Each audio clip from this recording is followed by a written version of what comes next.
Y'all, this is Auntie, and I am coming out to here tonight to do my review on Love After Lockup. This show has not failed me today. So, anyway, if this is your first time being here, please like, comment, and subscribe to my channel. And to all of my new subscribers, thank you so much for joining the family. And to all of my faithful nieces and nephews who've been with your auntie from the beginning, thank you very much. As you all can see, I have my red lipstick on. Um, and it is in homage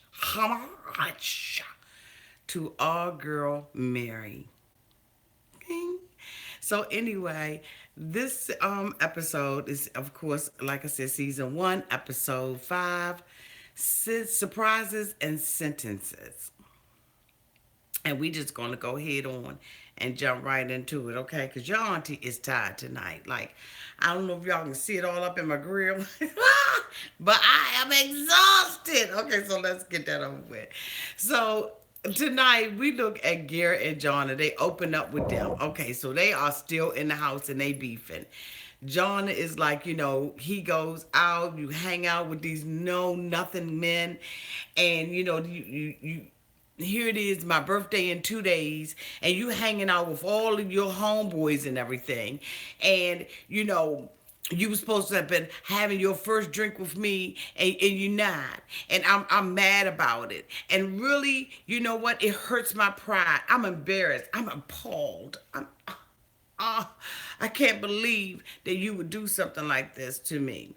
And she's like, basically, I'm going to be around my friends. I'm going to save face. I'm going to, keep myself in a good mood because basically I'm too embarrassed to let them know how I really feel about this man right now. She said that she really feels like one of those dumb girls who sat around and took the lie of a prisoner, and now that he's come out of jail, she don't even know who he is.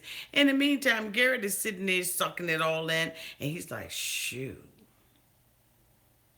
I'm about to lose my home.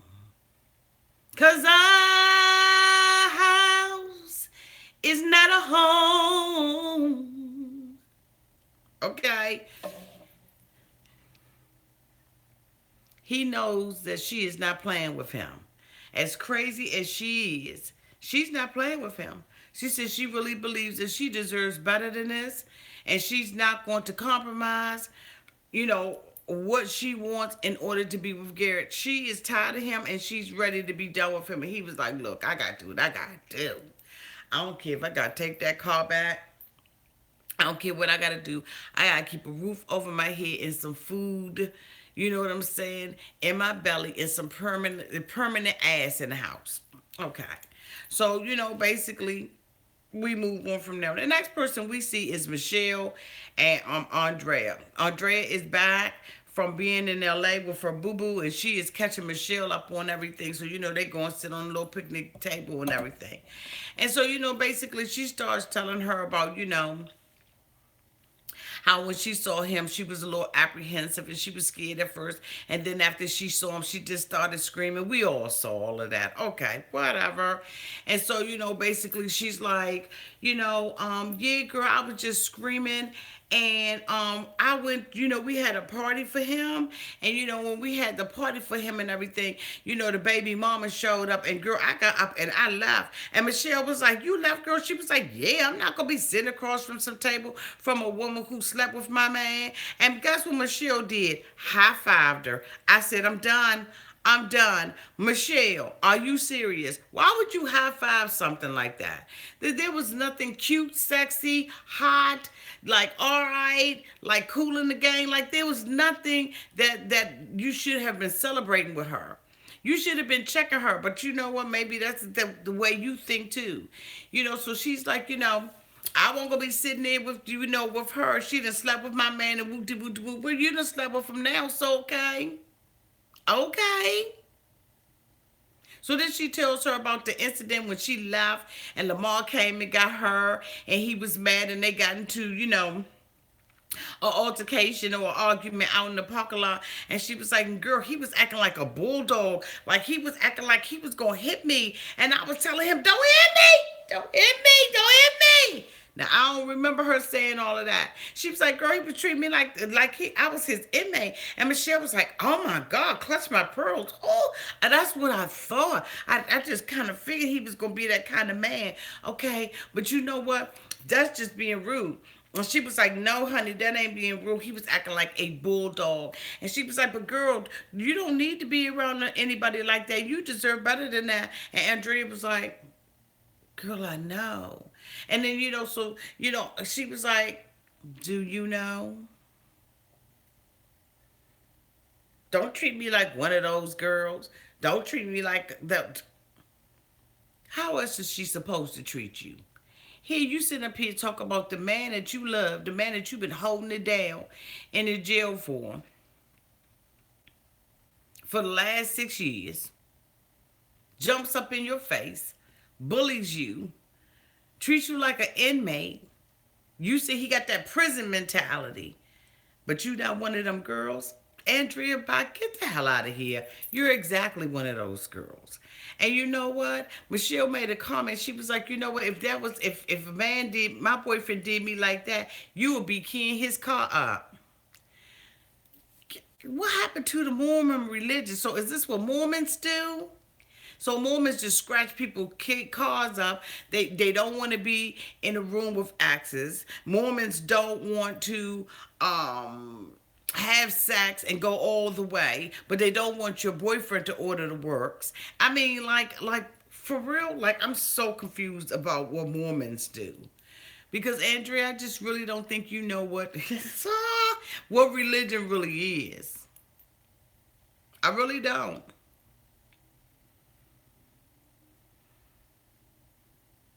You are that chick. She said afterwards that Lamar was remorseful. And Michelle was like, "That's what they all say. That's what they all do." We see a clip where, Lamar and Andrea sitting together and they're talking about the previous night, and they was like, "It was a rough night." And he's like, "I'm sorry. That's not what I want to do. I don't want to treat you like that." And then, so she's like, "Well, he just got to get that prison mentality off of him and everything." And yada yada yada. Okay. Next thing we see is Lamar, his brother, Dulo D. Dulo D. Dulo D, you nice looking dog.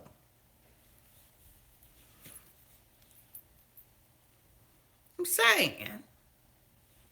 That's all I'm saying. But anyway, so Lamar's at his brother's house. He was like, "My brother let me stay with him and everything because I gotta you know have somewhere, where I'm living at, where I can, reach out to my parole officer know where I'm at, I'm just, basically, on that lockdown type thing." And so, Lamar's, he's sitting there and he's telling his brother that, Andrea's gone back to Utah and he really wants to go to Utah with her. And so, Dulo was like, "Oh, okay. Well, you can't do that right now." He was like, "Yeah, because my probation officer, she don't play that stuff. She want to know where I am, and if I don't do what I'm supposed to do, then I'm going to go back to prison. But you know what? On the other hand, what she don't know won't hurt her." So Dulo was like, "What the fuck? No, ain't no way in the world that you going to sit up here and live in my house like this and have your probation officer come knocking on my door and you in Utah.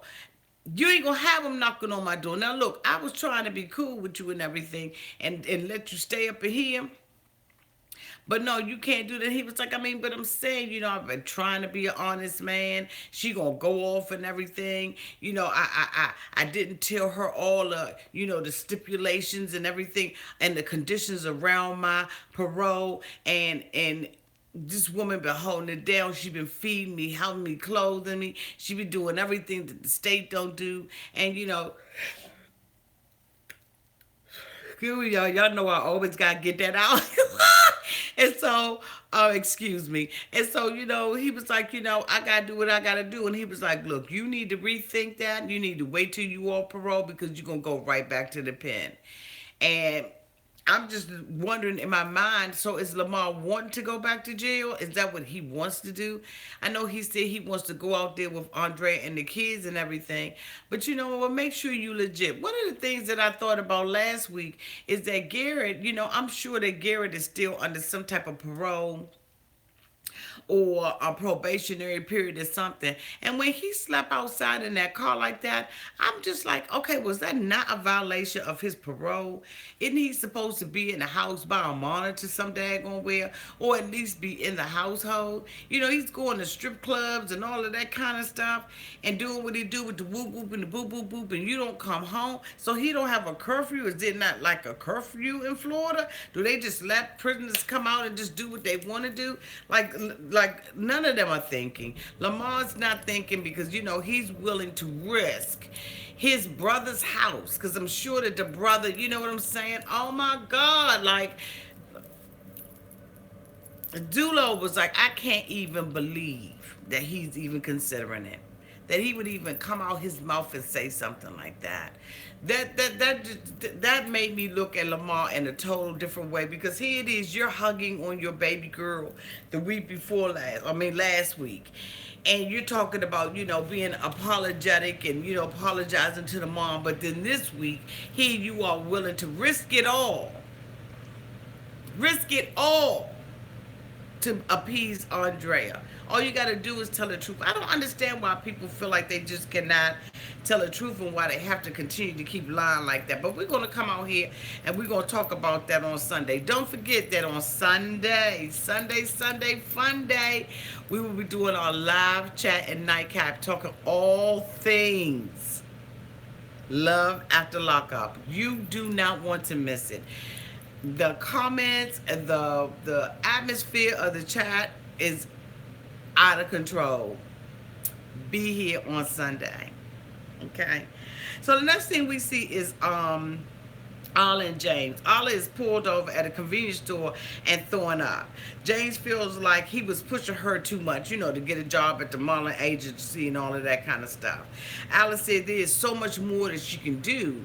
There's so much more that I could do. The world is just an oyster, It's time for me to get my parole. I'm telling you, I got it going on, Okay. All right. So, she's like, oh my God, I may be pregnant.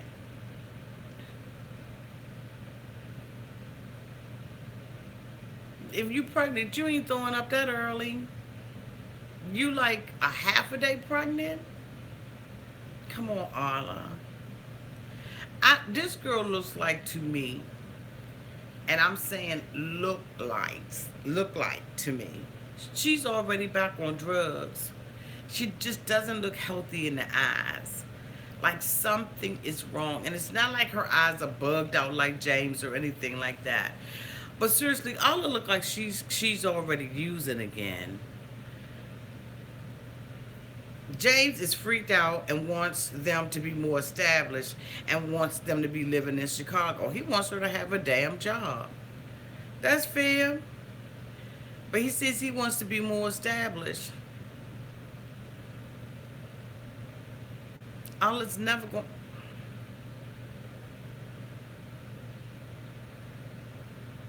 Okay.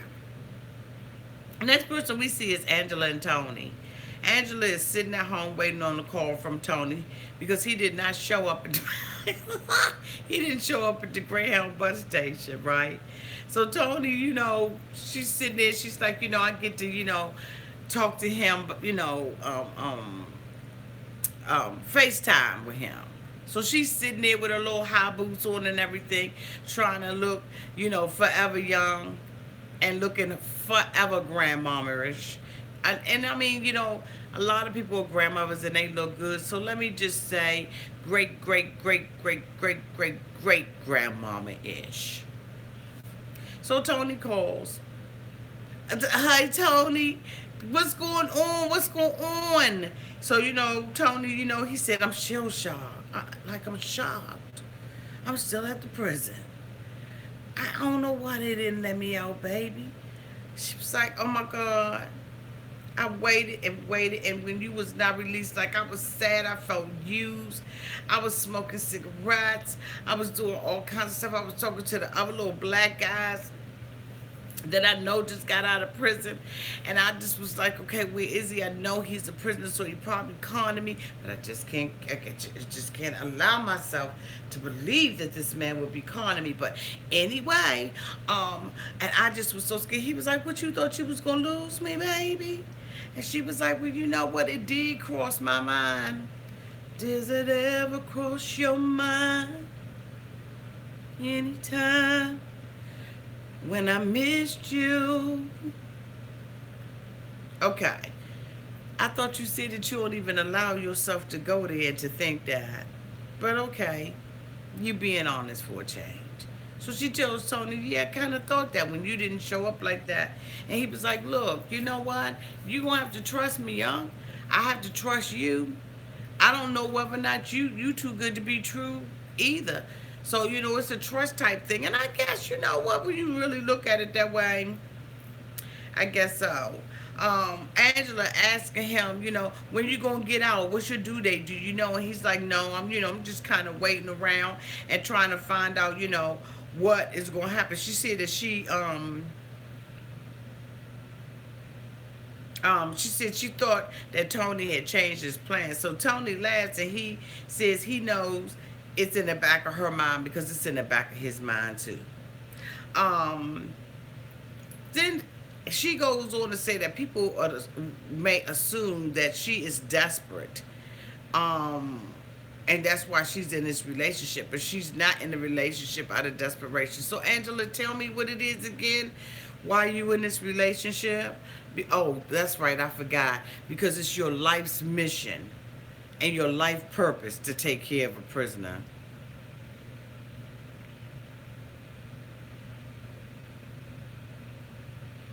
So he says, basically, I'm supposed to be home having sex and eating a steak. She laughing and everything. He said, so, which one would you rather have? She said, oh, the sex, baby. I eat steaks all the time.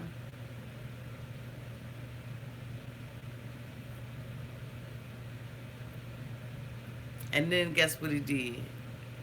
Send me some money, chump. She's like, I got you. I got you. That's my life's mission, is to send you some money. This man gagging the entire hell out of her. He don't care nothing about her. She's like a mother figure to him.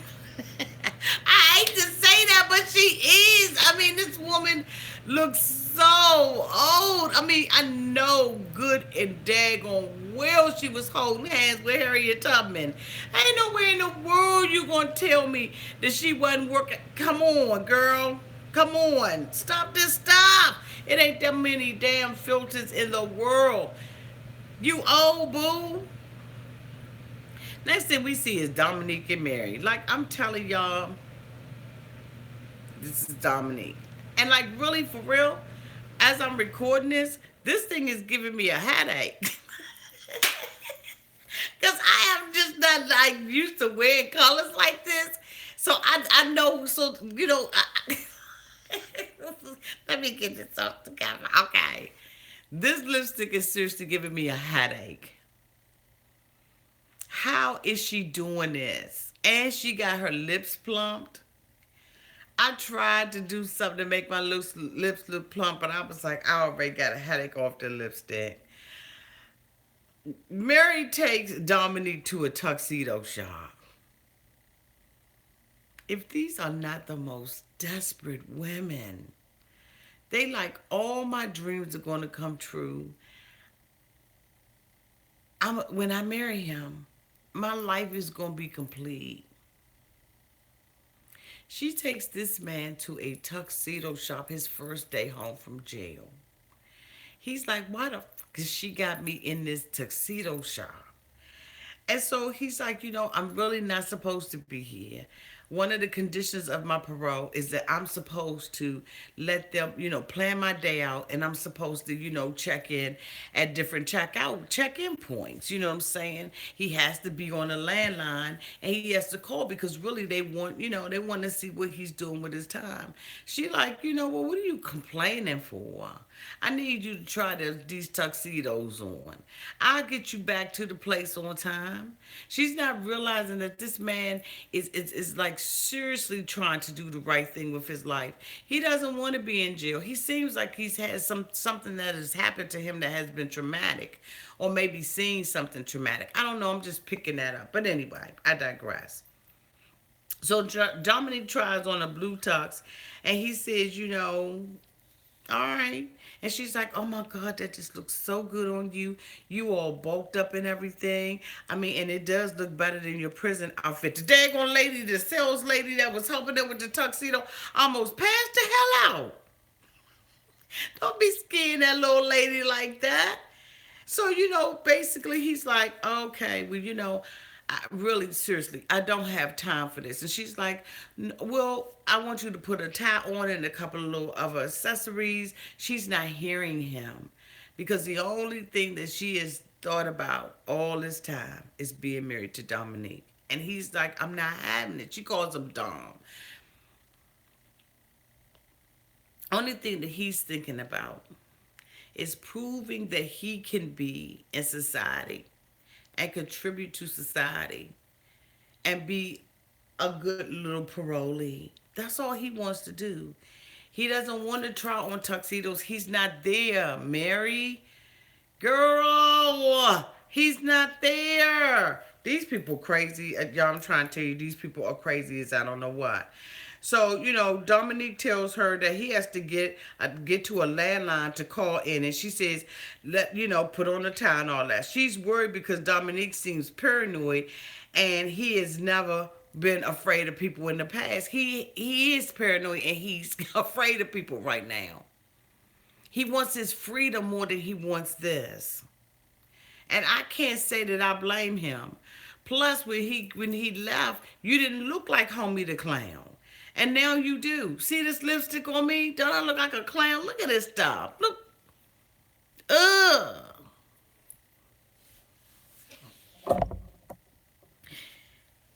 She tells him that he does not seem interested.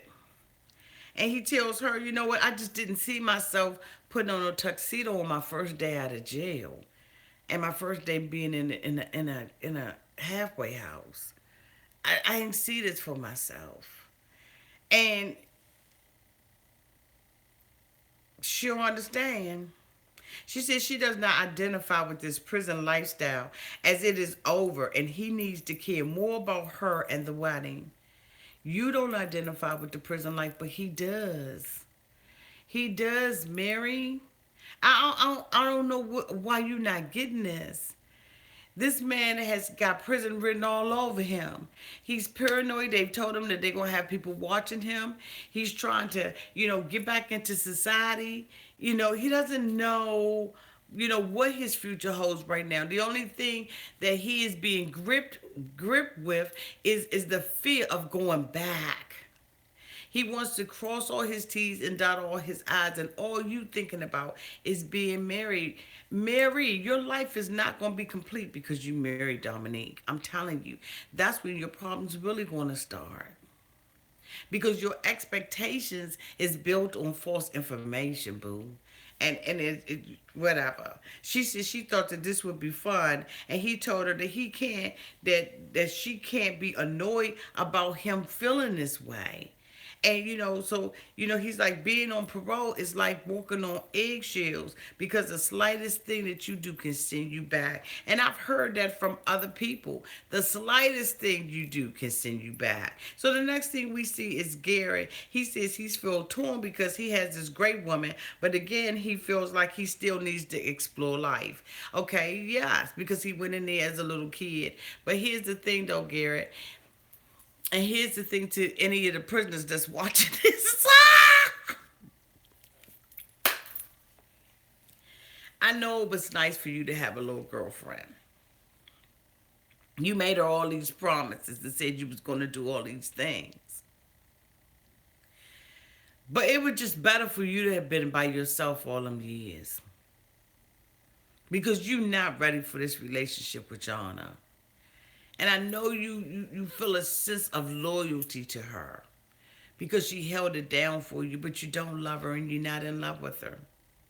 Because a man that's in love with a woman doesn't go through all these changes, going out to strip clubs and drinking with his friends and his buddy and all that kind of stuff. So anyway, he goes to a jeweler because he knows he's basically in a doghouse. So he sits down with the jeweler, and the jeweler's like, okay, so, tell me your story. So, he begins to try to tell him his story and everything, and he tells him that she all of a sudden out there clear blue sky she started writing him because she had saw his mugshot in the little local paper, and so she tracked him down and found out what jail he was in.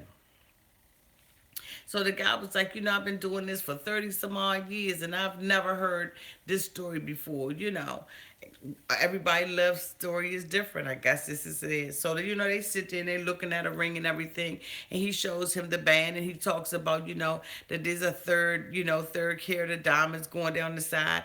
And that, the band is $1,200. But you know what, now we got to look at a diamond to go into the middle of it. So he says that, John kept telling him, I want a 1 carat single cut solitaire diamond. This is what her mother told her that she had to get from him. And so when he starts looking at the diamonds and everything, the guy goes to, a half cut, a third cut, and then, he goes up to the carat. The carat, he quotes him a price of $7,995, and Garrett's whole entire soul and spirit left his body and came back.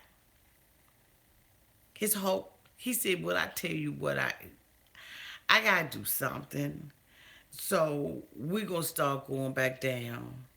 10, 9, 8, 7, 6, 5, 4, 3, 2, none.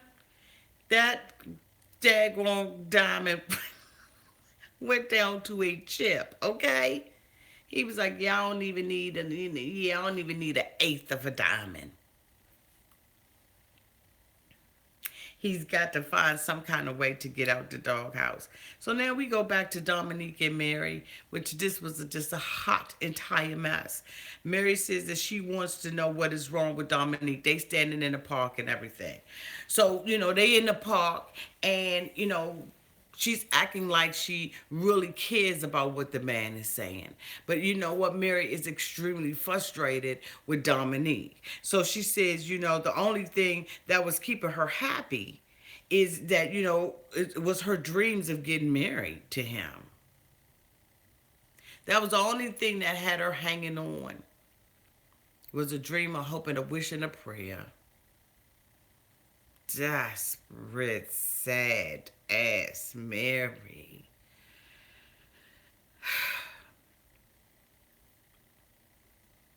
He was like, you know what?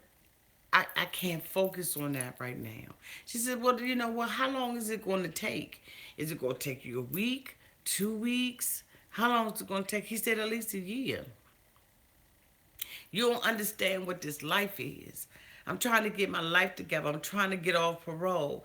I still have conditions that are over my life. And so she's like, you know what? I already feel like I waited too long for you. And I don't want to wait no more. We might as well just walk away from this relationship. Can y'all believe that she said that? She was just sitting a couple of episodes ago telling her girlfriend and her brother, okay, Darth Vader, that how much she loved him. She was going to go and stay with him for 3 days and have sex in the jail and all this kind of stuff. And she wifey and she fell in love with him at first slap. And now all of a sudden, because he's not, returning this and he's trying to process what's going on, now you're going to sit up there and tell him, okay, well, I just want to walk away from this relationship. He said, yeah, let's come on. Let's walk.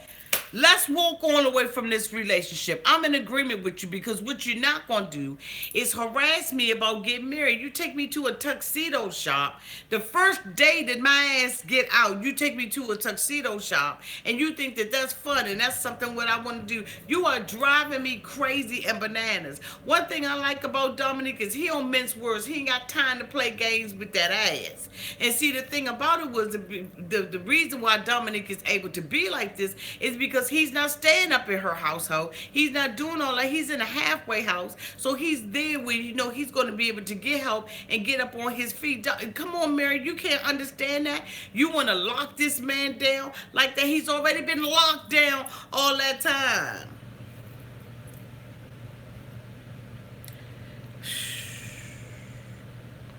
He said he just annoyed. She said that he's not affectionate towards her, and she doesn't think he cares about her. He's not affectionate towards you, boo, because all you're doing is worrying about a marriage and a wedding. He's not worried about that. There's nothing worse than trying to press a man to talk about something or to be something or do something that he is not comfortable with doing. You got to back up. You got to back up, boo. Get a life, catch a crowd somewhere. Do something different. I know you're excited, and I know there's a certain expectation that you have from him, and I know that there's probably been all kinds of promises and stuff like that that have been made. But goddamn, get a man some breathing room. So, they won't go in the car and everything, and he's sitting in the driver's side, which I couldn't understand that. Maybe they get driver ed classes in jail. But anyway, so they sitting in the car and everything, and they're arguing, and she's like, you're not even affectionate with me. When I touch you, you stiff as a board. You could have did something nice for me and brought me some flowers or brought me a card or whatever. He was like, I'm not buying nothing for you until you're not a delusional bitch anymore. And I was like, whoa, under the belt. Bring it up some. That was a little under the belt. Dominique, you ain't got to be nasty, but you know what? He's so annoyed that he's nasty, and I'm not giving him a pass. Again, I'm not giving him a pass, but I do understand what come on, listen. Listen to what you're saying and how you're acting and how you, like, seriously, for real, listen, boo. You want to tell a man because he's not doing what you want him to do when you want him to do and how you want him to do it, that you're ready to walk away, that you've already wasted enough time. Do you know how that has had to make him feel as a man? That you would say you wasted time? And you know what, you very well may feel like you wasted time. And you very well could have wasted time. But if you thought that you were going to be able to have a conversation with him after you said that, you crazy as a...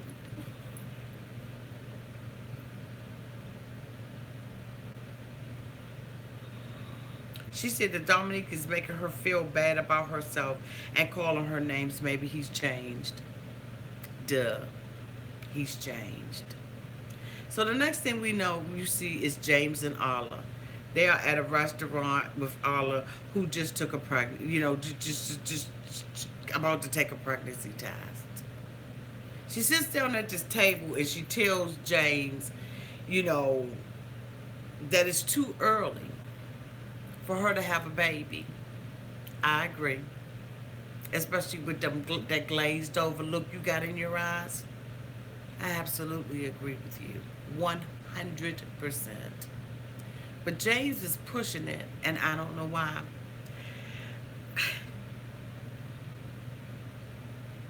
She says it's too early for her to be pregnant, and she's hoping that the pregnancy test comes up as negative. And he was like, you want it to be negative. Why? I think it's exciting. She said, I don't want to have a baby. It's too scary for me. See, this girl, I realize, in this particular episode, has no coping skills. She has not experienced life. She probably grew up very sheltered, very pampered. And she doesn't know what life is like because for her, this is all scary. Just the possibility that she could be pregnant. And so James is like, I think it's exciting. And she says, you know what? I'm not even in your life authentically and genuinely. I haven't even met your family. I was like, damn. Oh my God. I'm not in your life authentically or genuinely because I haven't even met your parents. Come to find out, James hasn't even told his parents how he really met Arlen. Again, another lie. I think that when you are involved with these prisoners, it brings out the best of the worst of you. I hope y'all got that. It brings out the best of the worst of you. All these people lie. Every one of these people that are on the outside are imprisoned by their lies. Their whole life is a joke. And so they get with someone who they believe is a tad bit lower than them. No, not a tad, a lot lower than them. So that it can make them feel better about themselves. But anyway, we'll talk about that on Sunday. So she says, you didn't even tell your family. This is scary to me.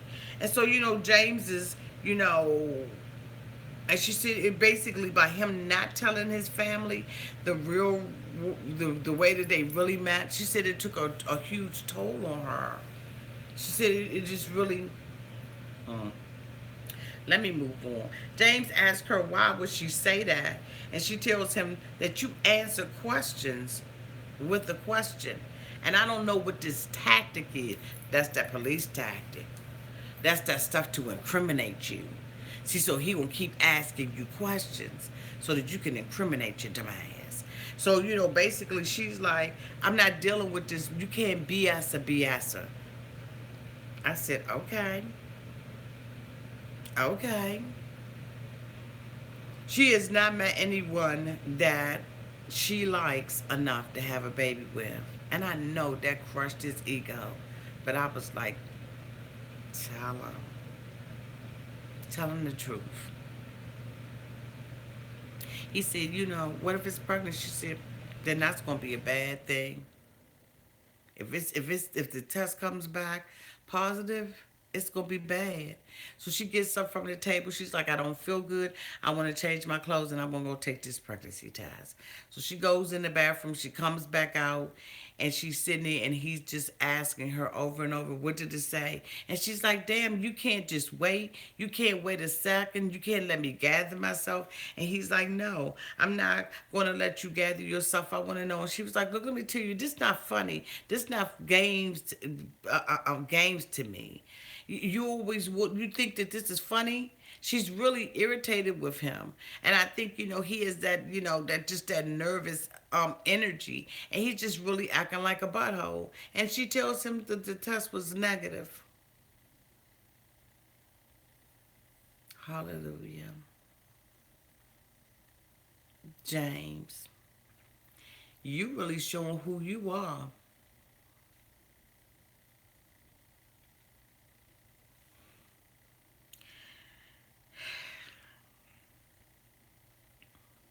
Scott is at his lawyer's. Lindsay still ain't home from jail. He's going over to the lawyer's office. He knows it's bad news. And he's the one that's been paying for her legal bills. He gets up in the office and the lawyer tells him, let me tell you something, boo. Lizzie ain't coming home no time soon. Allegedly, she was caught in the jail with heroin, meth, and a cell phone. So Scott said, you know what? I'll cop to the cell phone. I buy her one because it makes her happy. And every time they take it from her, I send her another one.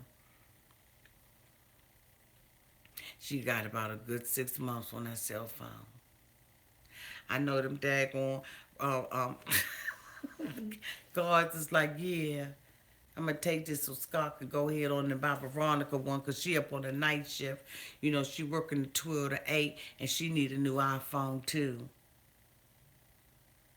They see everything that come in them prisons and everything that go out. The lawyer said, Scott, this pretty bad. He was like, I ain't copping to no meth and I ain't copping to no heroin. That's the, she on her own on that. But I did see it in the cell phone. He was like, what can you do? He was like, I don't know. These are some serious charges. Lizzie can get another 12 years put on her sentence. Scott was like, I don't know why she seemed like she trying to sabotage everything. It's like she still wants to stay in here. She's selling booty. She's selling ass out of there. She's selling dreams and wishes to men. She's getting everything she wants. She says she got 200 pair of shoes.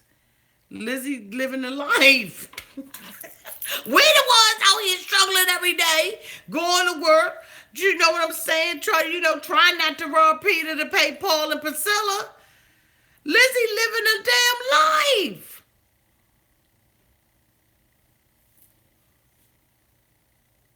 Let's go on around. He told the lawyer, I hope that you could do everything you can. The lawyer was like, I'm going to try to do that, but I'm trying to tell you she's facing some serious charges. And then Scott, poor thing at the end, says he blames himself for these charges. You can't blame yourself for that. Now, if you want to cop to the drugs and stuff that she's got in there, then you can blame yourself. Did you send that, Scott? Are you responsible for the meth?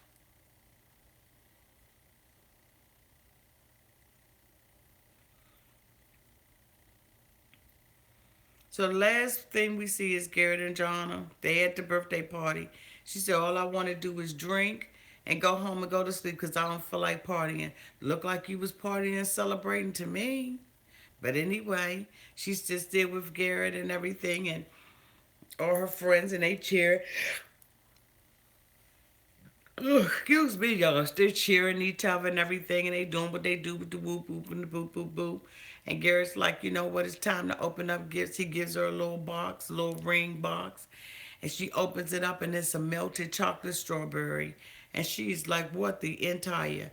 She plays it off and everything, like a good woman does. She play it all.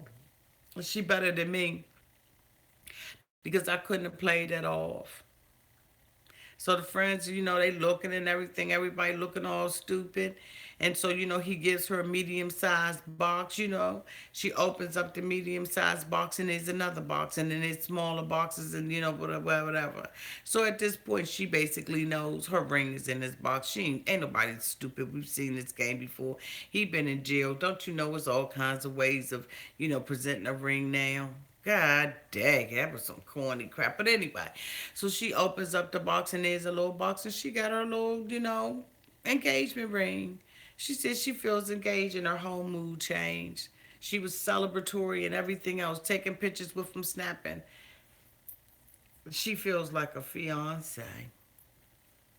Let me tell you all something. This Cotton Freaking Love After Lockup is off the chain. I will be out here, like I said, on Sunday, and we will be discussing this in detail. Get ready, get ready, get ready, get ready, get ready! Auntie will be well rested. I won't be tired as the Dickens because today I am tired as the Dickens.